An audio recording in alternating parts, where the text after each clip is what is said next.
நீங்க யார ரொம்ப நேசிக்கிறீங்களோ அவங்களே உங்களை அவமானப்படுத்துற மாதிரி சூழ்நிலை வரும். மனம் உடைஞ்சிரும்.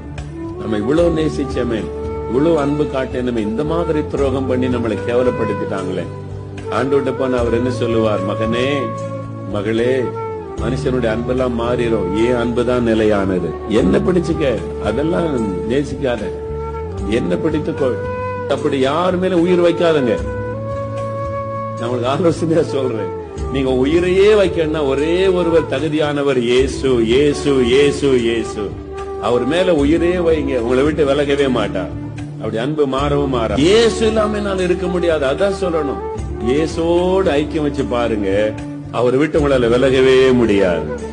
நான் சொல்லுவேன், அவருடைய சமூகத்துல சில சமயம் உட்கார்ந்து, ஆண்டவரே நீர் இல்லாம வாழ முடியாது, இது ஒருத்தர் எனக்கு போதும், ஒருவர் எனக்கு போதும், நீர் இல்லாம வாழ முடியாது ஆண்டவரே. அவர் இல்லாம தாங்க வாழ முடியாது. வேற யார் இல்லாமலும் இந்த உலகத்துல வாழ முடியும். ஆமென். இயேசு இல்லாம தான் வாழ முடியாது. நமக்கு நல்ல தகப்பன், அவர் சிக்ஷிக்கிற தகப்பன்.